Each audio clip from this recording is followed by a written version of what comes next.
Welcome to True Betrayal Stories. Today's story, a man opens his home to the friend who once saved his life, only to find out that the real danger wasn't left behind on the battlefield.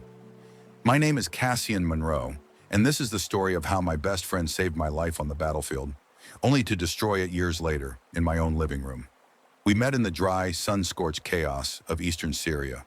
Two guys thrown into the same unit, same dirt, same hell. His name was Orrin Halstead, loud, charismatic, the kind of guy who could make a room laugh in one breath and intimidate it into silence with the next. I was the quiet type, still am, but when your convoy gets ambushed and someone drags you out of a burning Humvee with bullets flying past your ears, you tend to bond. Orrin saved my life. That kind of thing doesn't go away. After we made it back stateside, our paths split for a while. I married Delynn, my college sweetheart. Soft-spoken, kind, the kind of woman who packed lunch notes even when I was 35. We had two boys, Finn and Silas, and bought a modest house just outside Denver. I started working for an airline. The job kept me away sometimes, but it paid the bills and gave my family stability. Orrin? Well, he didn't land quite as softly. He went through a messy divorce, said his wife cheated while he was overseas, claimed it broke him, moved city to city, job to job. Nothing stuck. But when he called, I answered, every single time. I helped him apply for jobs. I lent him money when he was short, even vouched for him with my airline. But HR flagged his behavior as manipulative and emotionally unstable. I laughed it off. They don't know you like I do, I told him. God, if I could go back and slap that version of me. Eventually, Orrin landed a flying gig for a regional airline based in California. Not glamorous, but stable. Every now and then, his route would bring him through Denver, and he'd crash at a cheap motel near the airport. One night, he texted me, "In town tonight. Grab a drink?" I picked him up, brought him home instead. We sat on the back porch with beers, reliving dusty memories and bad chow hall food. Delynn came out halfway through and offered him homemade chili. He flashed that perfect grin and said, "If I'd known you married a gourmet, I would have visited sooner." She laughed. I smiled. I should have known. That laugh wasn't hers. On his next trip, Delynn asked me casually, "Why doesn't Orrin just stay with us when he's in town? We've got the guest suite. Better than paying for some roadside motel." I didn't even think twice. The man saved my life. Of course he could stay. It became a routine. He'd fly in, stay a night, then two, then a weekend.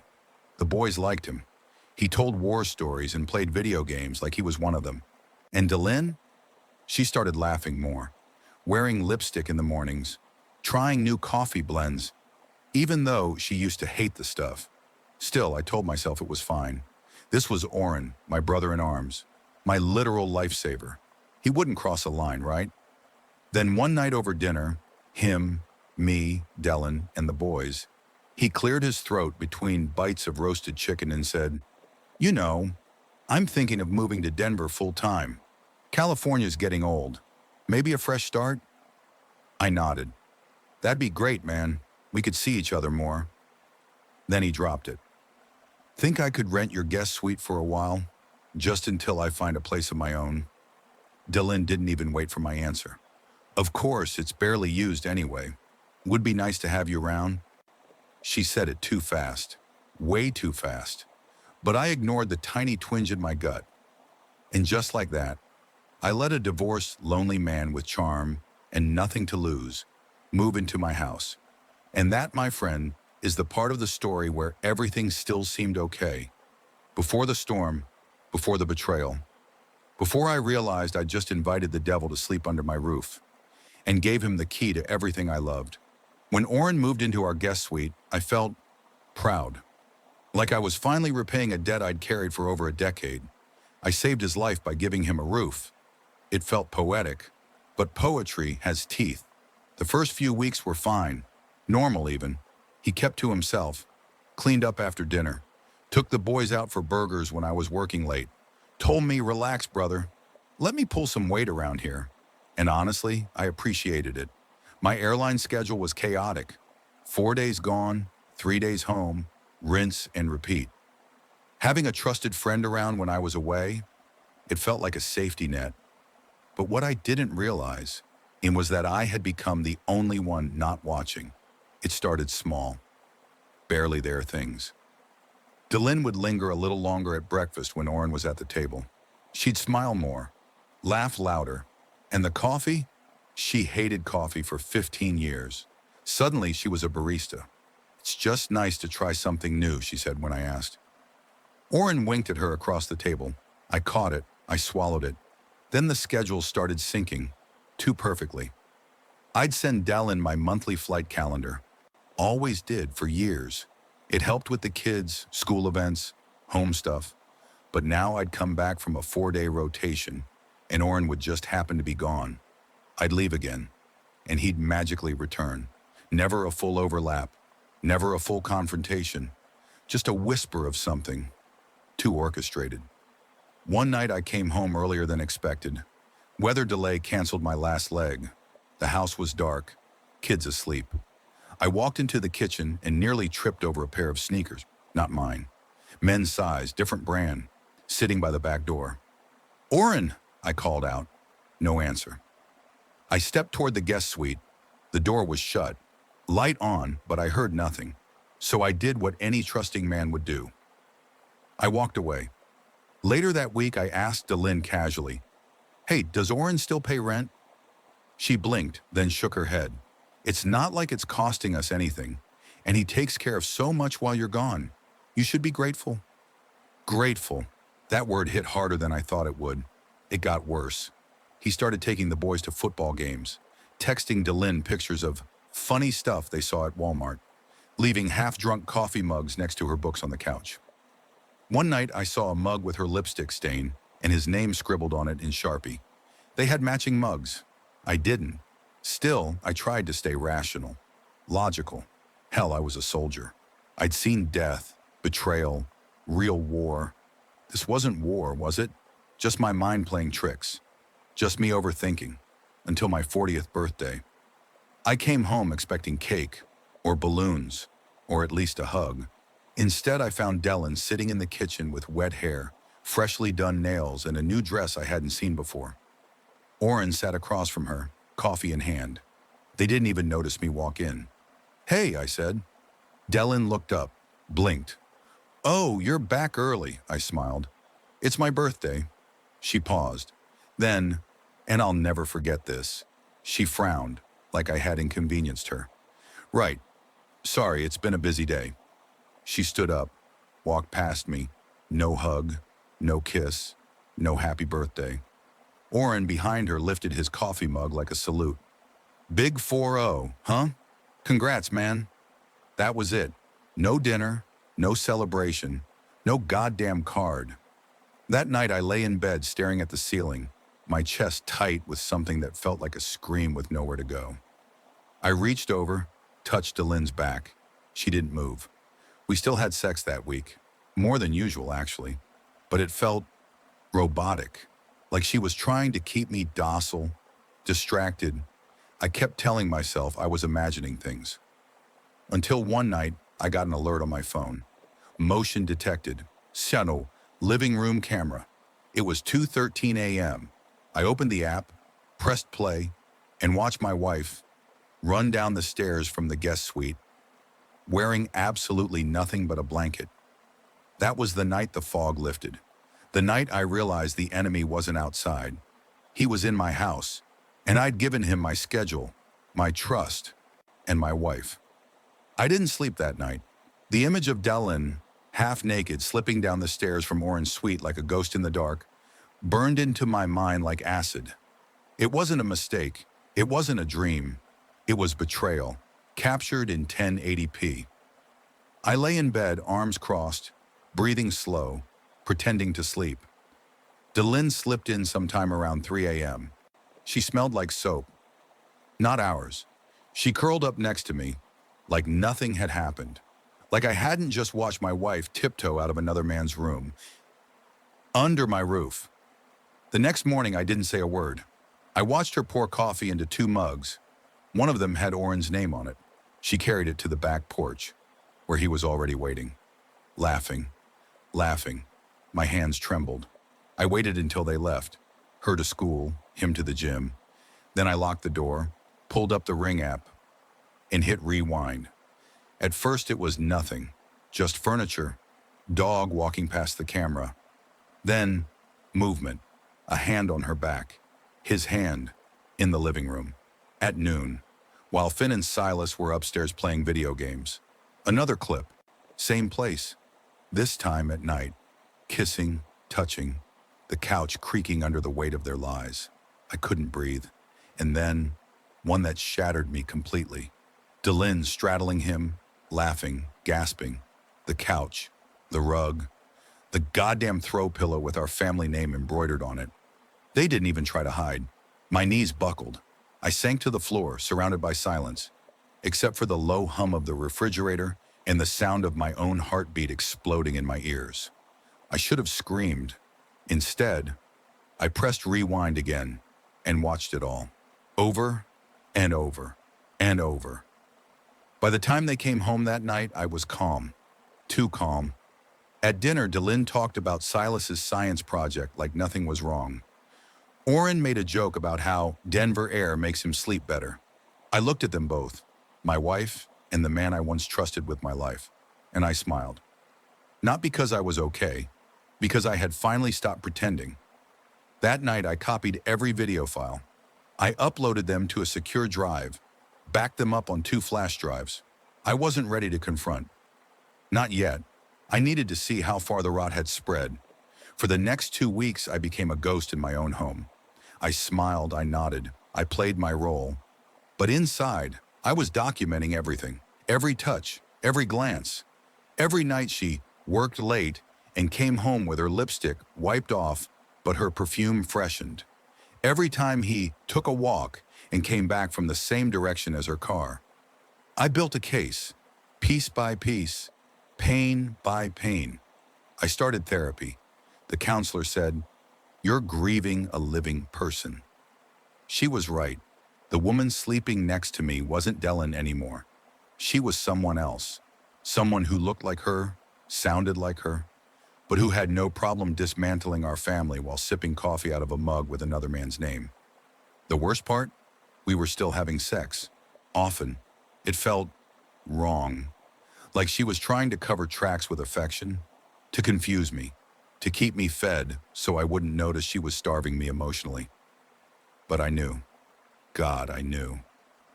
Until one morning, I walked into the kitchen and found Oren's phone on the table.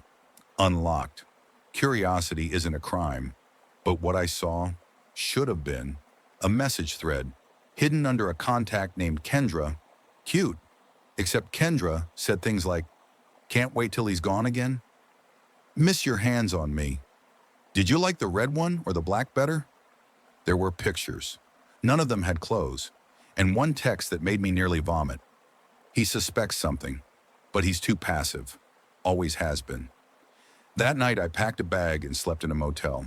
Not because I was scared, because I didn't trust myself to stay quiet anymore. This wasn't just betrayal. This was war. And this time, I wasn't going to lose. They say if walls could talk, they'd scream. Mine didn't need to. The camera did it for them. I spent 3 straight nights digging through every recorded clip, every ping, every motion alert, every timestamp. Tuesday, 9:47 p.m., Oren and Delynn on the couch, legs touching, her head tilting toward him, his hand brushing her thigh. Friday, 11:32 a.m., she calls out to him from the kitchen. He walks in shirtless. She giggles like a teenager. Sunday, 6:04 p.m. They sit on opposite ends of the sofa until Silas leaves the room. Then her legs stretch across his lap. Every frame was another cut, a death by 1,000 digital wounds. But the worst one? Saturday, 3:18 p.m. Silas and Finn sitting on the floor playing video games. Delynn walks in with a tray of snacks, and a second later, Oren follows. He reaches over, grabs her waist, kisses her neck, right there, right in front of the kids. Delynn doesn't pull away. She smirks. My boys didn't even flinch. They didn't see it, but I did. I replayed it 5 times just to make sure I wasn't crazy. It wasn't passion, it was power. They weren't being careless. They wanted to be seen, That night, I sat in my car outside the house for over an hour. I couldn't walk in, couldn't pretend, couldn't smile at Finn's math test or help Silas with his science project. Not while knowing that same couch they sat on was where their mother let another man unbutton her blouse. I considered confrontation, rage, yelling, throwing punches. But something in me changed, a stillness. The same stillness I'd felt before combat, when your hands go cold, your heart slows down, and you become quietly lethal. I booked another therapy session, told my counselor everything, every clip, every whisper, every twisted smile caught on a lens never meant to spy, just to protect. Cassian, she said gently, this is emotional warfare. You're in survival mode now. I nodded. I've been here before, I said, but the enemy's different this time. I started journaling, not the diary kind, more like a war log.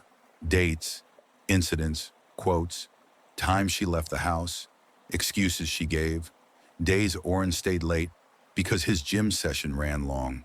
I started talking less, but seeing more. I watched how Dylan wore perfume only on days Oren was around, how she only baked cinnamon rolls, his favorite, when I was out of town, how Finn once asked Oren for advice before asking me. The walls weren't whispering anymore. They were screaming, and I was finally listening. Then one day, Finn came home with a black eye. He said a kid at school called Mom a whore. That word, from my son's mouth, made my skin crawl. He didn't even ask if it was true. He already knew. That night I asked him gently, do you want to talk about it? Finn looked down. I saw them once, in the kitchen. I didn't know what to say. I thought maybe you knew, and it was okay. I froze. My own son thought I knew. Thought I was just accepting it, living with it. No, Finn, I said quietly. It's not okay. It was never okay. He nodded once. Didn't cry, didn't ask more. Just quietly stood up and hugged me. That was the night I knew. This wasn't just about me anymore. It wasn't about pride or betrayal or revenge. It was about saving my boys from a house full of secrets and poison. I didn't need louder proof. I had everything. Now I needed a plan, and this time, it would be me writing the script, not them. I didn't explode. I didn't throw things. I didn't even raise my voice.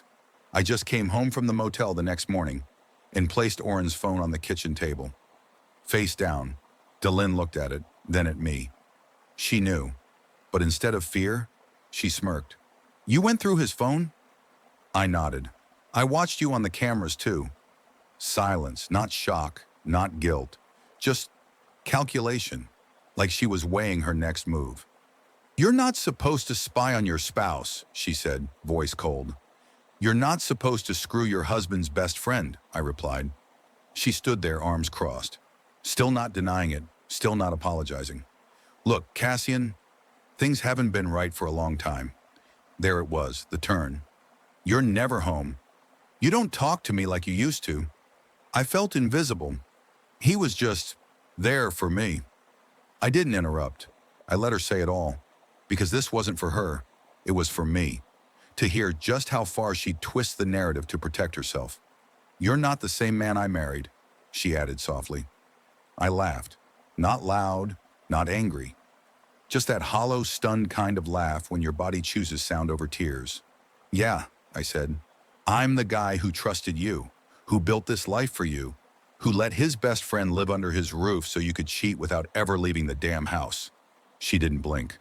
Don't act like a victim, Cass. That hit harder than I thought it would. I walked out of the kitchen. I didn't slam the door.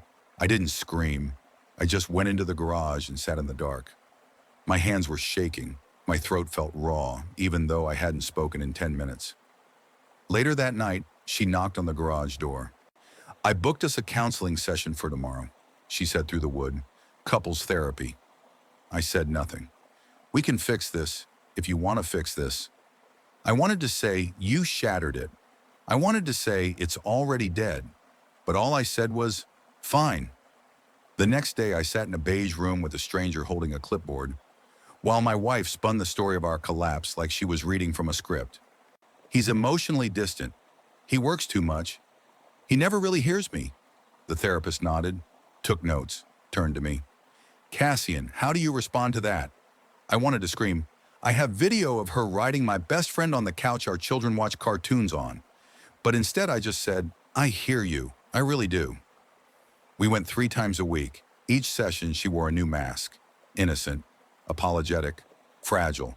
And I became the stoic, withholding husband who refused to engage emotionally.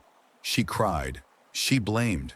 She even brought up my trauma from deployment, as if that was the reason she spread her legs for a man who borrowed my cologne. The gaslighting was surgical. And I started to doubt myself. I started to believe her, that maybe I was too cold, too distant, too damaged.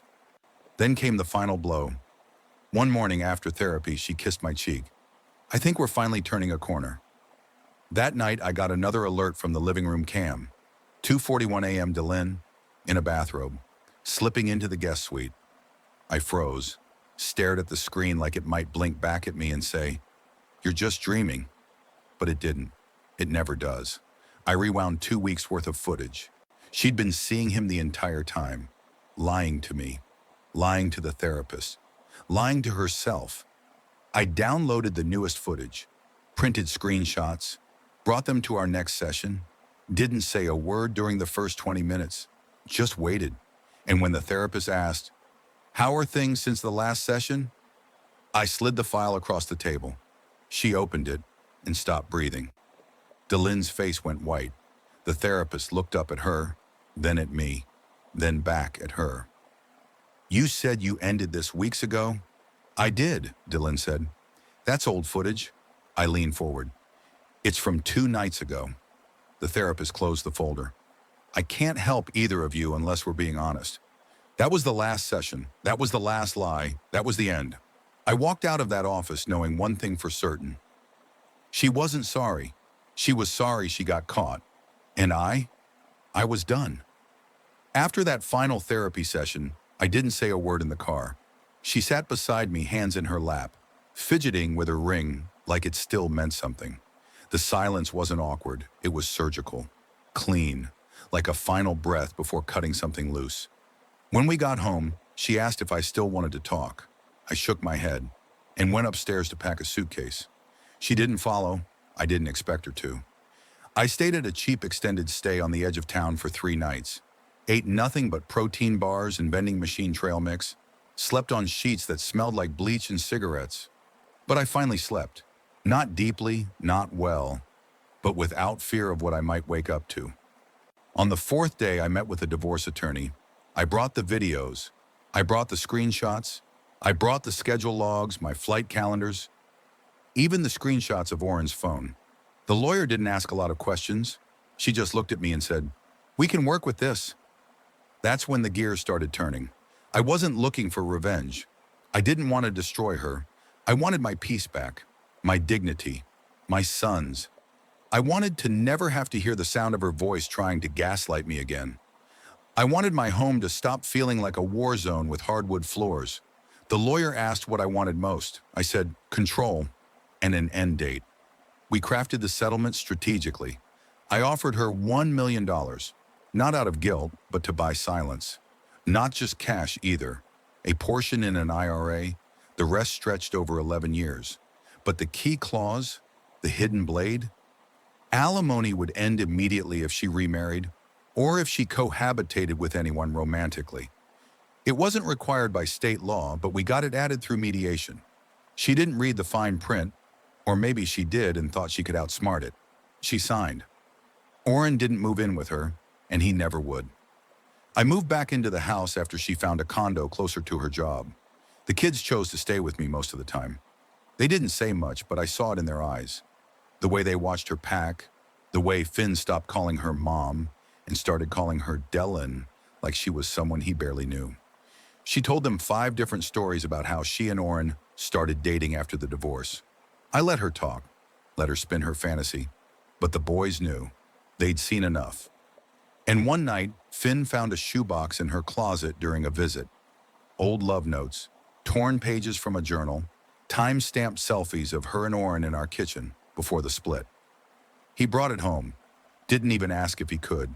Just handed it to me and said, "She's still lying, Dad." I'm tired of it. So was I. But I didn't need to say it.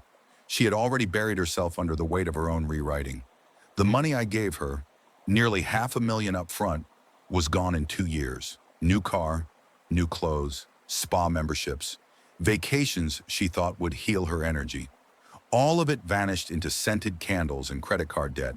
She's still getting $3,000 a month from me in alimony and support, and yet she lives paycheck to paycheck. Can't even qualify for a mortgage. Meanwhile, my income tripled, then quadrupled. Promotions, bonuses, investments I finally had time and focus to manage. I rewrote the entire financial script of my life, and she didn't see a dime of it. Not legally, not morally, not ever.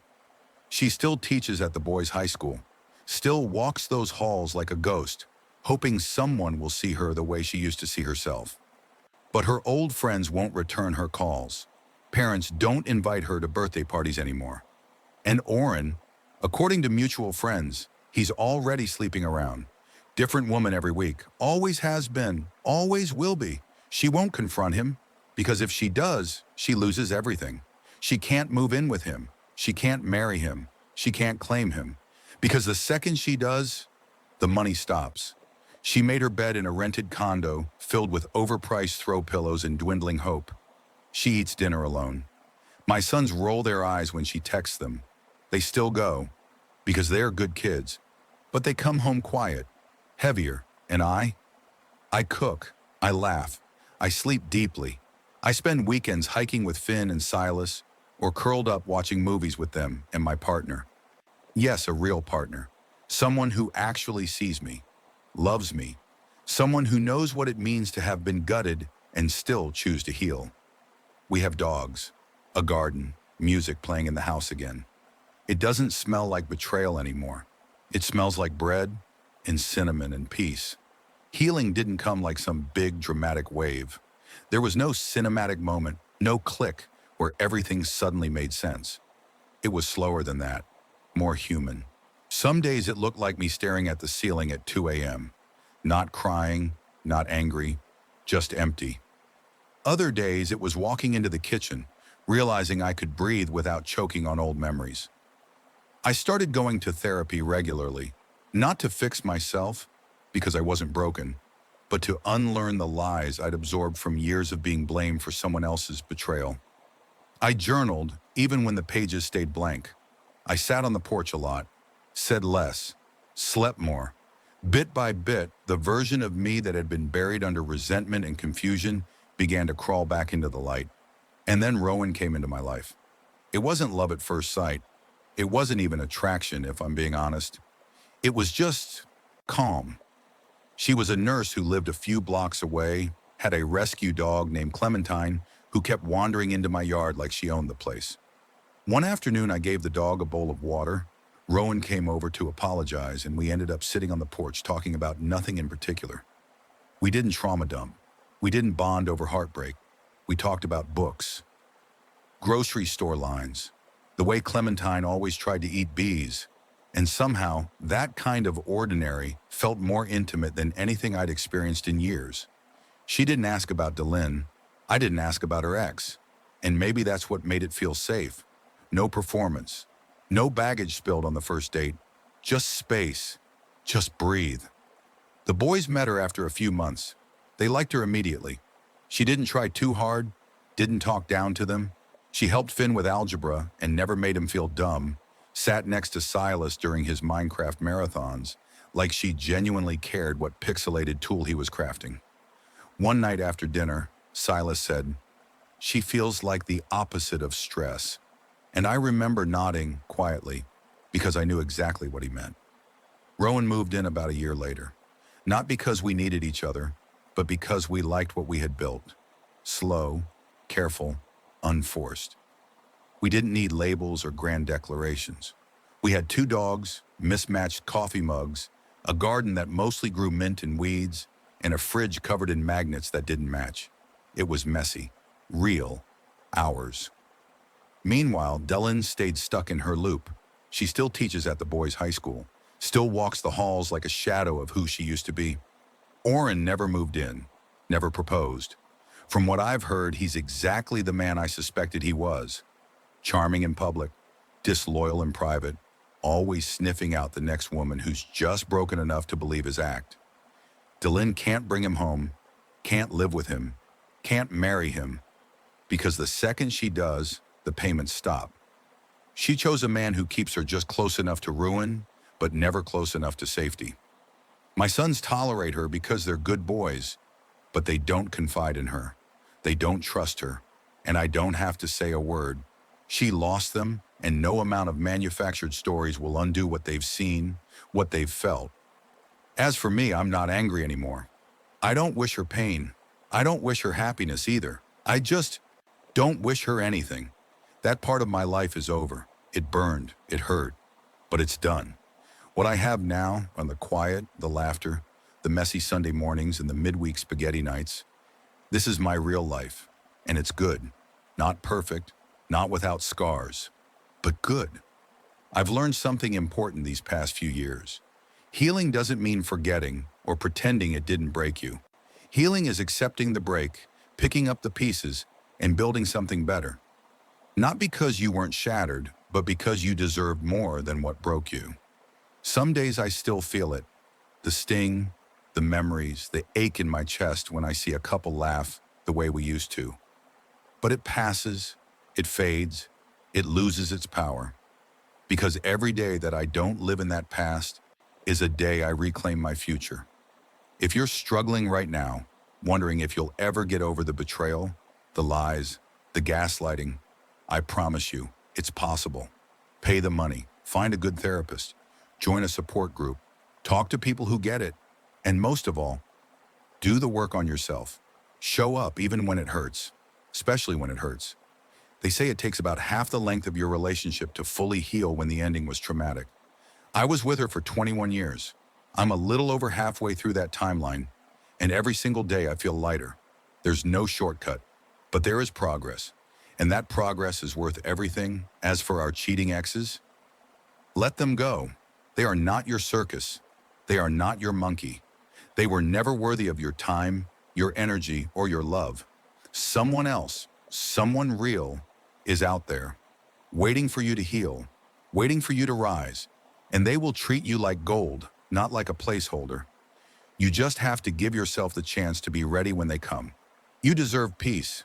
You deserve happiness. And if you have kids, they deserve to see you happy too, to see you whole. That matters more than any failed marriage or burned bridge ever could. So please, get away from your cheater and never look back. They're not worth the mental real estate you've let them occupy, rent-free in your heart and mind. Let it go. Live your life. Share your story in the comments. Let someone else know they're not alone. If this story moved you, don't forget to leave a comment below. What would you have done in Thomas's shoes? Hit like if you believe betrayal deserves consequences, and subscribe for more real, raw stories, where secrets get exposed, lies fall apart, and justice always finds a way. Thanks for watching. We'll see you in the next one.